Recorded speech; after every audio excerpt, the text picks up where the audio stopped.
Allô la famille, bienvenue sur ma chaîne. Aujourd'hui, je vais partager avec toi comment Dieu m'a guéri de l'abandon. Donc si tu souffres de la même blessure ou bien de n'importe quelle autre blessure de l'âme, ne bouge pas, on se retrouve juste après la pub. Quelle pub? Je ne sais même pas monétiser. Pardon, installe-toi seulement, regarde le générique au calme.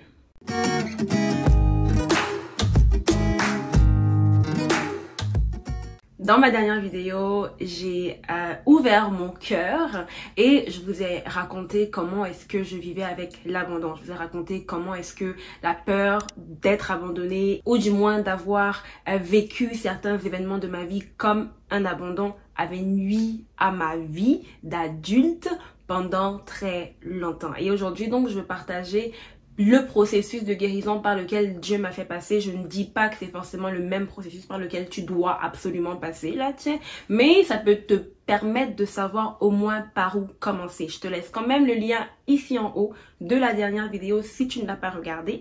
Et si tu es prêt à guérir, à te défaire de la mentalité de victime, à arrêter la codépendance, bref, à être libre, installe-toi et on commence tout de suite. Les pires maladies sont celles qui sont sournoises, donc celles qui sont en train de t'attaquer de l'intérieur et il n'y a aucun signe visible à l'extérieur que tu ne vas pas bien.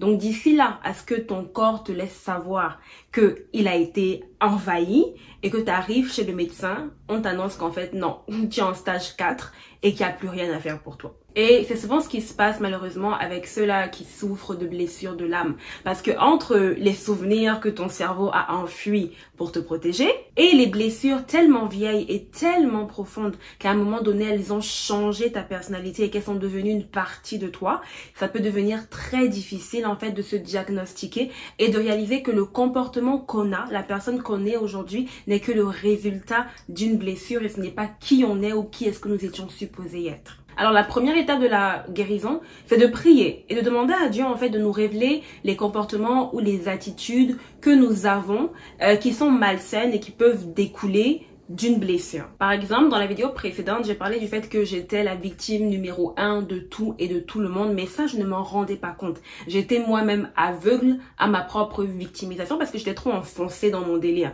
Donc, il fallait prier pour demander à Dieu de me révéler, en fait, pour demander à Dieu de me faire sortir de moi-même, d'être capable de prendre de la distance, tu sais, et de pouvoir me regarder avec un regard nouveau. Me regarder comme si je n'étais pas moi, en fait, pour réaliser que non, Samantha, cette attitude-là, ce n'est pas une attitude normale. Alors, quand je vais commencer à te les révéler, et peut-être que toi, tu les vois même déjà, tu sais, il va falloir que tu les notes. Il va falloir que tu notes tes comportements malsains, tes moments de tristesse sans précédent, tes colères injustifiées, vraiment tout ce qui semble t'irriter, tout ce qui semble en fait te pousser dans un lieu de tristesse, dans un lieu de désarroi, dans un lieu d'accablement. En fait, il va falloir que tu sois consciente de ça et que tu notes ça sur un papier. Oui, hier par exemple, mon amie m'a dit qu'elle n'aimait pas ma robe, mais moi ce que j'ai entendu, c'est qu'elle me déteste, c'est que je suis laide, tu sais. Donc il va falloir être capable de reconnaître ce genre de pattern, ce genre de schémas comportementaux que tu as. Donc, il va falloir que tu pousses plus loin ton introspection, que tu apprennes à te connaître, que tu réalises que, ok, lorsque telle personne pose tel acte, voici quelle est ma réaction en retour. Et ça, c'est une réaction inadéquate, c'est une réaction inappropriée, c'est une réaction exagérée. Est-ce que j'ai l'habitude de réagir comme ça? Est-ce qu'il y a eu un élément particulier qui a fait que je réagisse comme ça cette fois-ci? Est-ce que je réagis comme ça avec tout le monde autour de moi? Il va falloir que tu t'étudies toi-même. Tu peux également dans ce processus en fait prêter un peu plus attention à ce que les gens de ton entourage disent autour de toi. C'est sûr que ce n'est pas un exercice facile si tu te sens déjà beaucoup attaqué et que tu as l'impression que tout le monde est toujours en train de te critiquer.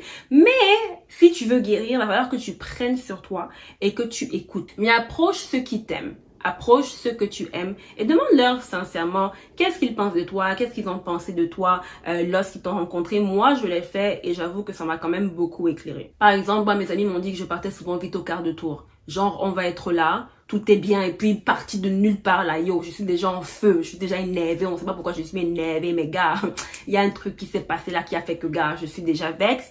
Certains m'ont dit que je me lamentais beaucoup sur mon sort, parce que c'est vrai que moi, tous les 2 ou tous les 3 mois, j'étais enfermée dans ma chambre dans le noir, genre je ne veux plus vivre, j'en ai marre de cette vie. Donc ils trouvaient que j'étais toujours en train de me plaindre, que j'étais souvent noire. D'autres m'ont dit et me disent encore d'ailleurs que j'avais l'air hautaine et orgueilleuse, ok?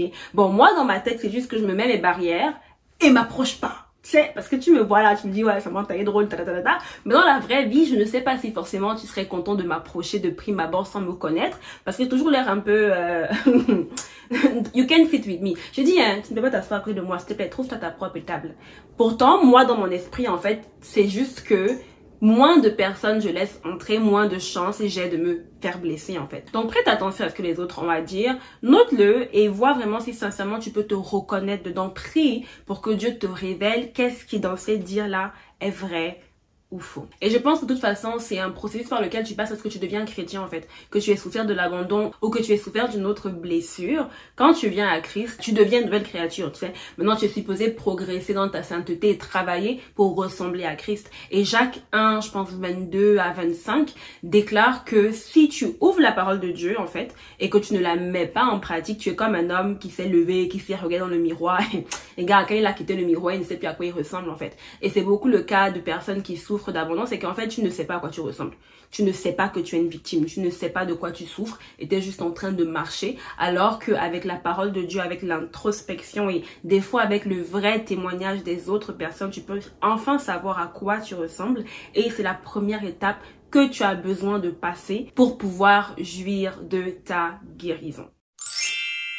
Osée 4, verset 6 dit que mon peuple périt faute de connaissance. Ok? Donc, il est clair que même aux yeux de Dieu, si tu n'as pas la science, si tu n'as pas la sagesse, si tu n'as pas l'intelligence, si tu ne sais pas, tu n'es pas en très bonne position. C'est pour ça que la deuxième étape est de s'informer sur la question des blessures de l'âme, parce qu'il faut même dire que tu saches de laquelle tu souffres. Malheureusement ou heureusement, je ne sais pas, lorsque tu deviens chrétien, en fait, oui, tu es lavé de tes péchés, automatiquement, il n'y a pas un seul qui reste. Oui, ton nom est écrit dans le livre de vie, tu as le salut, la vie éternelle. Quand tu meurs, la gare, c'est fait. Tu vas aller faire descendre le feu au ciel avec Élie ou bien ouvrir les eaux qu'il y aura dans les ciels. Même oui, alors ça sera quoi tes délires quand tu vas arriver au ciel, tu sais. Mais par contre, il n'y a pas de guérison forcément automatique qui se fait. Oui, Jésus pouvait guérir instantanément une personne et lui dire va et ne pêche plus. Donc, il était à la fois sauvé dans son cœur et sauvé physiquement. Mais il faut avouer que de nos jours, lorsque tu adhères à la nouvelle naissance, en fait, lorsque tu deviens un chrétien né de nouveau, tu n'es pas guéri totalement de tes maladies physiques, ni de tes maladies mentales, ni de tes maladies émotionnelles. Va falloir que tu travailles dessus. Et c'est important de le comprendre parce que sinon, oui, tu as la vie éternelle, mais tu vis ta vie sur terre sans jouir de la liberté pour laquelle Jésus est mort pour toi en fait.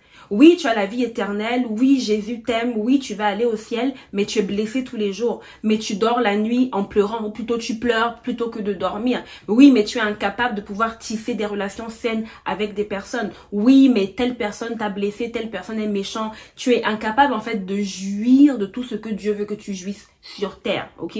Parce que Dieu a quand même des choses pour nous là que gars, il n'y a que ici là qu'on pourra faire ça. Au ciel là, vraiment, ça serait un peu plus compliqué. Donc tu ne peux pas accéder à cette liberté tout simplement parce que tu es coincé. Donc il faut que tu te rends compte que tu es coincé. Et une fois que dans l'étape précédente, en fait, Dieu t'a aidé à reconnaître tes schémas comportementaux qui sont un problème et qui sont des symptômes de ta blessure, il va falloir que tu t'informes. Je souffre de quelle blessure?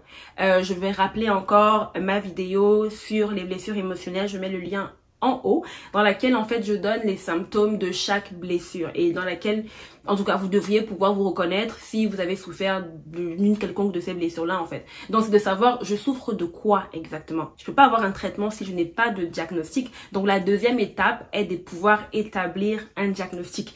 Faut pas faire comme les gens du pays là. Et on avait une infirmière au pays là. Et dans mon école collège de la retraite au lycée, Lago hein, paracétamol. Tu as mal à la tête, paracétamol. Tu as tes règles, paracétamol. C'est-à-dire que tu as même un accident, fracture, paracétamol. Estropié, paracétamol. C'est-à-dire qu'à la go là, Non mais elle nous rendait malades. Donc pour trouver la source de la blessure, l'identifier, etc., il a fallu que je m'informe. Donc je ne suis pas née avec la connaissance des 5 blessures émotionnelles. Je ne me suis pas couchée la nuit et puis Dieu m'a donné une grande révélation de quelque chose qui existait déjà et sur lequel on avait déjà publié des articles, publié des livres. Non, j'ai dû m'informer, j'ai dû lire. J'ai lu d'ailleurs un bon livre sur le sujet qui s'appelle ADN, qui est de Leslie Passerino. J'en ai lu un autre qui s'appelle La guérison des blessures émotionnelles, mais je ne sais plus de qui c'était parce qu'on me l'avait offert. Ben non, même pas. On me l'avait prêté, donc je me souviens même plus de c'était qui l'auteur. Mais je me suis informée. J'ai lu sur la question, j'ai lu des témoignages à ce sujet-là. J'ai pu m'auto-diagnostiquer, savoir que mon problème est que je souffre d'abandon. Personne ne me l'a dit en fait. J'ai lu et j'ai compris que je me reconnais dans ça, donc ça c'est ça mon problème. Peut-être avec quelques pincettes de rejet, un tantinet d'humiliation, une pincée d'humiliation par-ci par-là, mais prioritairement l'abandon. Donc je vous encourage à aller lire sur le sujet si vous avez trouvé que vous souffrez d'une blessure particulière, s'il y a une particulièrement qui vous a parlé, n'hésitez pas à aller faire des recherches sur la question pour en savoir plus, pour être capable de mieux la démonter. L'étape la plus douloureuse dans la restauration, dans la guérison d'une blessure émotionnelle, c'est de remonter, de retrouver l'origine de la blessure. Ah, ça va faire mal. Non, je te dis déjà que ça va te faire un mal de chien, mais c'est nécessaire. La Bible déclare dans Psaume 147, verset 3, que Dieu guérit les cœurs brisés, qu'il pense les blessures. En tant que bon médecin, Dieu doit savoir que tu ne peux pas penser une blessure et commencer à attendre le processus de cicatrisation sans nettoyer la blessure. Ce n'est pas possible. Si tu te blesses, même quand toi là tu es à la maison, tu peux pas juste aller prendre le sparadrap. Qu'est-ce qu'on met quand on se blesse même? Le sparadrap, non. Anyway, tu ne peux pas aller mettre le sparadrap sur ton doigt directement. Non. Il va falloir que tu passes ton doigt dans l'eau, que tu regardes un peu s'il y a des bouts de peau qui sont un peu en train de dépasser, que tu les coupes. Peut-être que tu appliques un peu du polysporin. Bon, ça c'est pour le Canada, mais sinon alcool ou... C'était quoi le truc rouge, la Bénédicte? Je sais plus comment ça s'appelait. Mais en tout cas, que tu appliques ça avant d'être capable de panser ta plaie. Ok, donc il faut que tu saches que Dieu va te ramener dans des endroits qui ne seront pas agréables. Je revivais des moments particuliers de ma vie qui ont été des points précis dans lesquels la blessure soit a commencé, soit a été approfondie. Je devais revivre cette douleur-là, mais Dieu était à côté en fait. Et c'est comme si Dieu me disait, écoute, oui, j'étais là. J'étais là quand tu subissais ça. J'étais là quand tu avais mal. J'étais là quand tu étais en train de souffrir. Je t'ai jamais quitté. J'étais toujours là. Donc, il y avait ce réconfort-là de savoir qu'ok, il y a 10 ans, quand je souffrais de ça, je n'étais même pas chrétienne, Dieu était avec moi. Mais il y a aussi le fait de confronter, en fait, le point précis, le moment précis où la personne qui a infligé la blessure. Donc, il va vraiment falloir que tu pries. Ce ne sera pas une prière facile à faire. Il va falloir que tu pries pour que Dieu te ramène à ces souvenirs douloureux-là, qui te ramène à ces souvenirs que tu as enfuis, qui te ramène à ces trucs que tu as refoulés. Tu vas découvrir des trucs que tu vas vraiment pas aimer. Tu sais, il y a encore récemment, je regardais Parole des femmes. Il y avait une invitée qui parlait du fait que quand Dieu l'a ramenée, elle a commencé à revivre le fait que quand elle était en bas âge, elle se faisait violer par son beau-père. Donc elle avait complètement shut up. C'est-à-dire que c'était parti complètement de sa mémoire. Donc il y a des trucs là que vous ne vous attendez même pas à ça en fait. Il y a des trucs qui sont complètement partis de votre mémoire parce que votre cerveau est en mode yo, cette fille, ce gars, il faut que je la ou le protège. Donc c'est pas possible qu'on continue de penser à ça. Donc tu as même souvent des attitudes et tu ne sais pas d'où ça vient, tout simplement parce que c'est enfui, c'est enterré en fait. Mais souviens-toi que peu importe où Dieu va t'emmener, tu n'es plus à ces endroits-là. Donc ça veut dire que ce qui était une menace pour toi ou ce qui avait la possibilité ou l'opportunité de te blesser à ce moment-là, il y a 1 an, il y a 2 ans, il y a 10 ans, ce n'est plus où tu es en ce moment. En ce moment, tu es couvert par Dieu. Il te couvre de ses ailes. Tu es sous l'abri du Très-Haut, ok? Donc ne panique pas, n'aie pas peur. Même si tu as un rush d'anxiété ou de stress, sache que Dieu t'accompagne. Et si d'ailleurs, pendant qu'on est en train d'en parler, il te remonte vraiment un souvenir violent, il te remonte vraiment un souvenir difficile, un souvenir d'un abus particulier, je te conseille de chercher de l'aide, ok? Donc ne rentre pas tout de suite là-dedans toute seule, n'essaye pas de faire face à ça tout seul. Essaie de regarder autour de toi. Est-ce qu'on offre la relation d'aide à ton église? Est-ce que tu peux regarder un psychologue? Est-ce que tu as un mentor ou une maman spirituelle? Tu peux m'écrire aussi. Je sais pas à quel point je suis qualifiée pour aider, mais en tout cas, je serais ravie d'aider. Ok, donc si c'est vraiment trop violent là, ne t'engage pas dessus tout seul. Parce que des fois, ouvrir certaines portes, lorsque tu n'es pas préparé, ça peut devenir compliqué. Il y a une différence entre croire que Dieu peut et croire que Dieu veut. Je le sais parce que pendant très longtemps, en fait, je me suis battue avec ces deux concepts. Pour moi, il n'y a pas de problème, ok? Donc, je crois que Dieu a envoyé son fils Jésus, il est descendu sur la terre, il est mort pour moi, j'ai la vie éternelle et Dieu est omnipotent. Il n'y a rien que Dieu ne puisse faire, je l'ai accepté, c'est une réalité, c'est un des attributs de Dieu, je le prêche, il n'y a pas de problème. Même maintenant, quand il en vient à la volonté de Dieu, c'est là que ça devient un peu compliqué. Donc, j'ai mis quand même un certain temps à croire que Dieu voulait certaines choses dans ma vie au-delà de pouvoir les faire. Il peut y avoir 1 million de raisons pour lesquelles tu pourrais penser que Dieu ne veut pas te guérir. Il est même possible que ta blessure, ok, les symptômes ou ce que tu es en train de vivre maintenant, soit cela qui te convainc que Dieu ne veut pas te guérir. C'est bien dans le problème. Parce que par exemple, pour moi, qui avait souffert de l'abandon, c'est difficile pour moi de croire que Dieu n'allait pas m'abandonner. Honnêtement, là, c'était compliqué pour moi de croire que lui-même n'allait pas m'abandonner. Et c'est facile, en fait, quand tu as souffert ce genre de blessure, de se retrouver à être le chrétien super légaliste qui, plutôt que de rechercher une relation avec Dieu, est plutôt intéressé à suivre toutes les règles. Parce que dans ta tête, tu dis, ok, si je fais tout ce que je dois faire bien, ben Dieu va rester. Je vais absolument rien faire pour que Dieu parte ou que Dieu me quitte, en fait. Donc, croire que Dieu veut n'est pas aussi évident que certains pourraient penser. Ça demande même en fait de connaître Dieu, ça demande de pouvoir s'approcher de Dieu assez pour savoir qui il est. Parce que tu ne peux pas savoir ce que Dieu veut si tu ne connais pas Dieu. Donc il faut que tu connaisses Dieu, que tu saches quelle est sa personne en fait, qui il est. C'est toujours cru que Dieu était un grand méchant, je sais pas moi, Manitou, qui attend seulement que ta vie soit détruite. Je suis désolée, tu ne croiras pas qu'il veut te guérir ou tu ne croiras pas vraiment qu'il veut de bonnes choses pour toi. Mais je n'ai pas le seul. Dans Luc 5, il y a un homme que Jésus guérit de la lèpre. Mais ce qui se passe, c'est que l'homme vient le voir et il lui dit, Jésus, si tu veux, tu peux me rendre pur. C'est ça sa prière. C'est si tu veux. Et il faut avouer que des fois, on peut se retrouver dans cette situation-là où on est en mode, si Dieu veut, s'il veut, blablabla, s'il veut. Et Jésus lui répond, je le veux. Ok? Donc, si c'est ça que tu attendais pour croire que Dieu veut te guérir, je suis là pour te dire de la part de Jésus qu'il le veut. Il veut te guérir. Il a étendu sa main, il a guéri cet homme lépreux-là. Et quand tu lis les 4 évangiles, il n'y a absolument aucun malade, pas un seul, qui a approché Jésus et qui est reparti malade. Il n'y en a pas. Estropié, possédé, sourd, muet, aveugle, tout ce que tu peux imaginer. Peut-être même les maladies qu'à l'époque, on ne donnait pas de nom en fait. Maladie mentale, tout ce que tu veux, Jésus a guéri tous ceux qui l'ont approché. Et je ne vois absolument pas pourquoi tu serais l'exception. Et si comme moi tu as souffert de l'abandon, je vais donner le verset que Dieu m'a donné qui est devenu aujourd'hui mon verset là. Hébreux 3, 5. Je ne te délaisserai pas, je ne t'abandonnerai pas. Alors si ce sont des phrases ou des mots que tu n'as jamais entendus, que c'est venu te chercher là, prends-le. C'est pour toi, grave-le sur ton cœur. Dieu ne va pas t'abandonner, crois-le. Crois qu'il veut te guérir.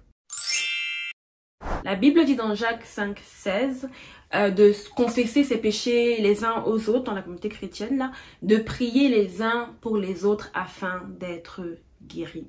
Le processus de guérison n'est pas un processus que tu as besoin de faire toute seule ou que d'après moi-même tu devrais faire toute seule. C'est sûr que le plus gros du travail, c'est toi qui va le faire, tu sais. Mais je te conseille fortement de ne pas le faire seul parce que tu n'as pas à le faire seul et que je ne veux pas non plus que tu le fasses seul. Le but de Dieu n'a jamais vraiment été que nous soyons seuls. Tu sais, il a créé une famille. Même quand il a créé Adam là, il a ajouté Ève dedans. Il s'est créé une famille. Et quand Jésus est remonté au ciel, il a laissé une famille qui est l'Église. Ok?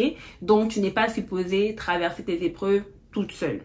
Ou tout seul. Je parle toujours comme si je ne parle qu'à des filles. Vraiment les garçons, il faut pardonner. Dans Ecclésiaste 2, la Bible dit encore que 2 valent mieux qu'un. Parce que lorsque un tombe, l'autre est là pour le relever. Alors trouve-toi des personnes ou une personne de confiance, une personne pleine d'amour, une personne bienveillante, une personne qui a une certaine maturité spirituelle pour t'accompagner, pour prier pour toi et avec toi, pour te soutenir, pour t'écouter. Parce que quand tout ça va commencer à remonter à la surface, il est fort probable que tu aies besoin d'en discuter avec quelqu'un qui ne va pas te juger, qui ne va pas te donner l'impression que vraiment toi, la petite chose qu'on t'a fait là, te voici, tu diras comme ça là, alors qu'elle a souffert plus que toi. Non, mais vraiment qui va créer un lieu sécuritaire, qui va créer vraiment un espace dans cette relation d'intimité dans laquelle tu pourras être toi. Prie pour des connexions divines. Tu sais, il est possible que Dieu t'envoie des personnes pour des saisons. Des fois, on pense forcément que toutes les amitiés ou que toutes les relations doivent être pour toujours. Non, il y a des relations de saison.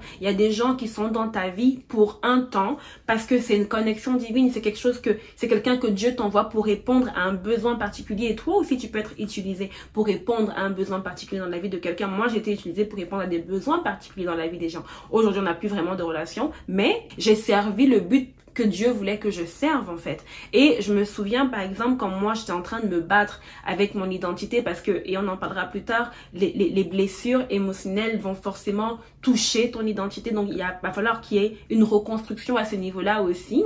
Dieu m'avait envoyé une maman spirituelle, donc elle était là pour moi, elle m'écoutait, je communiquais avec elle, je pouvais me retrouver dans beaucoup de choses dans son histoire. On avait souffert un peu de la même blessure, elle était complètement restaurée, elle aussi elle avait eu une fille avant de se marier. Bon, elle n'est même pas mariée, mais bref, elle avait une fille hors mariage, elle a donné sa vie à peu près qu'elle avait mon âge. Bref, on avait énormément de points communs et Dieu l'a vraiment utilisé pour me bénir, pour m'aider à me construire et à établir en fait les bases de mon identité. Aujourd'hui, on n'est plus autant proches, mais ça reste une personne très importante dans ma vie que Dieu a envoyée pour cette saison-là particulière en fait. Donc prie pour des connexions divines, prie pour que Dieu t'envoie quelqu'un avec qui tu pourras connecter parce que je pense que tu en auras besoin dans ton processus de guérison pour ne pas te sentir seul. Parce que oui, Dieu est avec toi, mais dépendamment même de ta maturité chrétienne en fait, ça sera difficile pour toi d'accepter que Dieu est avec toi parce qu'il n'est pas une présence physique auprès de toi et que tu pourras plus facilement voir Dieu à travers les câlins de quelqu'un, d'une personne physique, à travers l'épaule d'une personne physique qui est là pour que tu puisses pleurer sur cette épaule-là. Alors, prie pour avoir quelqu'un, pour ouvrir ton cœur et pour apprendre à faire confiance à la personne que Dieu posera sur ton chemin. Comme je l'ai expliqué tantôt, ta blessure peut être là depuis tellement longtemps qu'elle fait maintenant partie de toi. Donc tu es froide, tu es insensible, tu es dure, tu es méchante, tu es peureuse, tu es faible et je ne sais pas quoi d'autre. Excepté que, sauf que, tu n'es rien de toutes ces choses. En réalité, tu n'es rien de toutes ces choses. Ces choses-là ne sont que la conséquence, ne sont que le résultat en fait de ce dont tu as souffert. Tu es co-héritier de Christ. La Bible dit dans 1 Pierre 2:9 que tu es une race élue, un sacerdoce royal, une nation sainte. Donc il va falloir que tu renouvelles ton intelligence. La Bible demande d'être transformé par le renouvellement de ton intelligence. Que toutes les choses que tu as été, que tu as cru, que tu as été, que tu as accepté, que tu étais, il va falloir que tu défasses, tout seul, et que tu laisses Dieu reconstruire autre chose. Tu peux regarder ma vidéo sur les mensonges qui nous emprisonnent. Je te laisse le lien ici. Je ne vais pas très profondément dans c'est quoi l'identité, mais on reviendra à l'identité de toute façon. Donc, c'est ça. Il va falloir que tu sois transformé et c'est la parole de Dieu qui est capable de te transformer. Tu sais, lorsque je vivais en Espagne, j'en parlerai bientôt. Lorsque je vivais en Espagne, j'avais une camarade qui était afro-américaine. Et tous les matins, elle écoutait un podcast d'une femme qui lançait des paroles positives. Tu es belle, tu es intelligente, etc. Et je trouvais ça bien donc beau. Tu sais qu'elle essaye vraiment de former son identité. Mais la vérité est que son identité ne reposait sur rien. C'est que ta foi, en fait, elle ne tient sur rien. Il y a une chanteuse afro-américaine justement qui she's a big girl, mais elle embrasse en fait son corps. Donc elle embrasse le fait d'être grosse et puis ça fait partie de sa marque de fabrique. Elle s'accepte comme elle est. Elle est une plus size woman, ok? Et puis récemment, elle a voulu faire une détox. Donc elle a passé 7 jours, je pense, sans manger parce que la détox c'est vraiment que tu veux purifier ton corps de toutes les toxines de ton corps et tout. Donc elle a passé 7 jours sans manger juste en buvant son mélange là. Et comment les gens l'ont ramassé sur Twitter, Non, mais tout le monde était en mode, pourquoi tu fais ça? Moi, j'étais contente d'être grosse grâce à toi. Maintenant, tu veux maigrir. Donc, les gens, en fait, ont eu toute leur identité qui était chamboulée parce qu'en fait, elle repose sur une personne qui est imparfaite. Elle repose sur une personne qui a ses propres fautes, qui a ses propres erreurs, qui a ses propres épreuves, en fait. Donc, ta foi doit reposer sur Dieu. Qui tu es, alors que tu es en train de te reconstruire en sortant de cette blessure de l'abandon, doit reposer sur ce que Dieu dit de toi. Parce que Dieu restera parfait. La parole de Dieu ne changera absolument pas. Et la parole de Dieu est vérité. Alors tu te fais transformer, en fait, ton intelligence se renouvelle dans la parole de Dieu. Plonge-toi dedans, en fait. C'est ça qui va te dire qui tu es. Et c'est par là que tu vas obtenir même la foi nécessaire de croire que Dieu va faire encore au-delà même de ce qu'il est en train de faire maintenant avec ta guérison et ta restauration. Il sera capable de t'utiliser, en fait, pour guérir et restaurer d'autres personnes. Psaume 75, verset 8 dit que Dieu est celui qui juge. Tu sais, quand tu vas repasser par ces moments difficiles, quand tu vas les revivre, quand Dieu va te ramener à des endroits précis, tu auras probablement une personne que tu pourras accuser. Ok? Il y aura probablement au moins une personne qui sera responsable de ce qui t'est arrivé. Ça sera papa, ça sera maman, ça sera ma grande sœur, ça sera les gens de l'église, il y aura quelqu'un. Ce qui est sûr, c'est que les gens, blessures émotionnelles, là, ça ne s'écrit pas tout seul. Vraiment, il faut que tu étais en contact avec une personne qui a failli à te donner ce dont tu avais besoin ou alors qui est venu te détruire, que ce soit consciemment ou inconsciemment. Donc, c'est sûr qu'il y aura quelqu'un vers qui pointer le doigt. Donc, il va falloir que tu résistes. Tu comprends, non? L'étape, c'est là, il va falloir que tu résistes à accuser les gens parce que sinon, tu vas te retrouver dans quelque chose même qui sera plus grave. Tu vas quitter les blessures que tu avais pour rentrer maintenant dans la colère et dans l'amertume. Il faut prier pour pardonner à ceux-là qui t'ont blessé. Et quand je dis qu'il faut pardonner, en fait, il faut relâcher l'idée que les gens viendront te demander pardon. Ok? Parce que ça a été un de mes problèmes pendant longtemps. J'attendais les excuses. Hey, j'avais ma liste. Que non, telle personne doit venir demander pardon. Telle personne doit regretter comment il m'a traité. Non, c'est-à-dire que tu dois demander sans que quelqu'un même demande pardon. Je ne t'envoie pas non plus aller confronter les gens. Ok? Donc, ce n'est pas une question que je dois aller trouver ceux qui t'ont blessé pour dire, oh, je me souviens, le 7 avril 1982, j'étais assise sous un manguier. Tu es venu, tu as craché par terre. Depuis ça, ma vie a changé. Non, je comprends que des fois, you want closure. Comment dire en anglais? En fait, tu veux en fait être capable, tu penses que en établissant cette communication-là, en fait, tu vas pouvoir aller de l'avant et tu vas pouvoir avancer, mais tu n'en as pas besoin. Donc, tout à l'heure, on a dit que Dieu est omnipotent, Dieu peut tout. Dieu peut te compléter, Dieu peut te guérir sans que tu aies besoin d'aller retourner en arrière, t'asseoir, causer avec les gens, accepter les pardons, demander les pardons. Absolument pas. Par contre, dans le sens inverse, si ton comportement a fait que tu es blessé des personnes autour de toi, moi, je dirais qu'il n'y a pas de problème à aller demander pardon. Parce que toi, tu es chrétien ou chrétienne, toi, tu as été transformé par la main de Dieu. Moi, je l'ai fait. Il y a des personnes autour de moi que je suis allée voir, que je savais qu'elles avaient été blessées. Des fois même, je ne voyais même pas en quoi particulièrement je les avais blessées. Mais en tout cas, il m'était arrivé aux oreilles que tu as blessé telle ou telle autre personne. Donc, c'est de dire que, ok, c'est pas moi le juge de qu'est-ce qui peut te blesser ou qu'est-ce qui ne peut pas te blesser, comme toi je n'ai pas le juge de qu'est-ce qui peut m'atteindre ou qu'est-ce qui ne peut pas m'atteindre. Tout ce que moi je peux faire en fait, c'est te présenter des excuses sincères. Donc si tu veux dans ton processus même le faire et comprendre que peut-être que des fois j'ai été trop dure avec une personne ou une telle autre personne, pas tant à cause de ce que la personne m'a fait, mais surtout parce que c'était une réaction à ce que dans le passé on m'avait déjà fait. Écoute, ça peut t'apporter un peu de paix ou te faire te sentir plus libre que demander pardon, donc n'hésite pas. Je ne le répéterai jamais assez. La vie chrétienne est intentionnelle. Ça veut dire qu'il y a très peu de choses dans la vie chrétienne qui arrivent juste parce que, voilà, c'est arrivé. Non, c'est intentionnel. Il y a un désir dans ton cœur de progresser en sainteté. Il y a un désir dans ton cœur de te rapprocher de Dieu. Il y a un désir dans ton cœur de ressembler à Christ. Il y a un désir dans ton cœur d'aimer les autres. Et ensuite, tu fais un pas. Donc, c'est-à-dire que tu poses un acte qui va te rapprocher de cet objectif d'accomplissement, en fait, du désir qu'il y a dans ton cœur. Et ça veut dire qu'il va falloir que tu fasses des choix conscient, que tu sois intentionnel dans ton désir de changer tes habitudes, de changer ton attitude, de changer ton comportement. Donc s'il faut revenir à l'étape numéro 1 dans laquelle je suis supposée établir et noter quelle réaction tu as souvent face à tel événement ou devant telle personne, ben, ça veut dire que lorsque tu arrives à la fin du processus, parce que ça c'est la dernière étape, tu dois être capable d'écrire, ok, voilà comment à partir d'aujourd'hui, je veux réagir. Et il va falloir que tu le lises accompagné de ta parole et que, comme je dis, tu sois intentionnel. Tu dois consciemment, en fait, faire ces choix-là, consciemment prendre ces décisions. Et lorsque tu arrives à la fin de toutes ces étapes et que tu es passé par ce processus qui peut prendre un mois, une semaine, un an pour certaines personnes, c'est vraiment de réaliser pendant que tu es à l'intérieur de ce processus-là que c'est ce que c'est. C'est un processus, ok? Il n'y a pas le feu. Chacun va guérir à son rythme, chacun va avancer à son rythme. Des fois même, il va arriver que bon, tu vas finir avec l'abandon et tu vas réaliser qu'il y a un autre coin de ton cœur qu'il faut traiter. Prends ton temps. Tu n'es pas en train de faire une course avec qui que ce soit. N'oublie pas que l'important, c'est que où tu es maintenant, doit être différent de où tu étais le mois dernier. Et que ça sera aussi différent de où est-ce que tu seras le mois suivant. Pose-toi des objectifs de transformation. Dis-toi que dans les prochains mois, je vais travailler par exemple tel point de mon caractère particulièrement.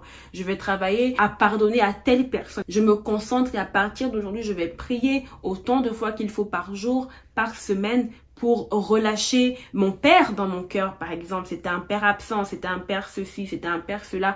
Il va falloir que je lui pardonne, il va falloir que je le relâche dans mon cœur parce que ça fait partie de mon processus de guérison. Alors, je vais pas arrêter de prier pour ça jusqu'à ce que je sente qu'il y a un changement qui s'est passé à l'intérieur de moi. Sois patient, ne te décourage pas, prends ton temps, ne te laisse pas embrouiller ou distraire par le processus des autres. Peut-être que les autres, ça a pris moins de temps que ça. Peut-être que les autres, ils ont eu cette expérience dont je parlais qui est super rare. C'est que dès qu'ils ont donné leur vie à Dieu, tout était réglé dans leur vie. Ils n'avaient aucun problème. Tout ce qu'ils avaient à faire maintenant, c'est courir comme Paul et tout pour remporter le prix, tu sais. C'est pas ton cas, c'est pas donc correct. Dieu a probablement un appel différent dans ta vie. Alors voilà, mon processus de guérison qui peut être le tien aussi, ou du moins qui peut te mettre sur la bonne piste. Je crois que Dieu veut te guérir. Je prie vraiment qu'en ce moment même, il étende sa main sur toi, que tu sentes sa présence, peu importe où est-ce que tu es en train de te trouver, que tu le sentes maintenant travailler dans ton cœur, qu'il y ait cette chaleur-là dans ton cœur qui te fait comprendre que Dieu est là, qui t'accompagne dans ce processus de guérison et qu'il ne t'abandonnera pas. N'hésite pas à me suivre sur mon Instagram @samanthatom si tu veux discuter, si tu veux parler, si tu veux prier. Abonne-toi si ce n'est pas déjà fait. Je suis super contente, on est en train d'arriver à 750. Peut-être que d'ici à ce que je publie la vidéo, on sera à 750. Et je vous avais promis que à 750, j'allais raconter la suite de mon histoire, de papier, tout ça. Donc la vidéo arrive, je vais tout vous dire. N'oublie pas de cliquer la chaîne de notification pour savoir quand est-ce que je publie ma prochaine vidéo. D'ailleurs, ma prochaine vidéo, c'est comment prier. Parce que c'est la base quand même. Depuis là, on parle, comment entendre Dieu, comment ceci, comment cela. Mais peut-être qu'il y a certains d'entre vous qui ne savent même pas comment prier. Donc, on va s'asseoir et on va étudier comment on est supposé prier. En attendant, oui, je sais qu'on t'a blessé. Oui, je sais que tu as été vraiment victime, parce que oui, tu as une mentalité de victime, mais il y a certains points ou certains événements ou certaines choses dont tu as réellement, effectivement été la victime de quelqu'un ou de quelque chose. Je sais que c'est difficile de tenir ton cœur, c'est difficile de ne pas le laisser aller à l'amertume, au ressentiment, à la colère, mais n'oublie pas que c'est ta responsabilité, c'est à toi de le faire, personne ne le fera pour toi, ne laisse pas l'accès au diable, veille sur ton cœur.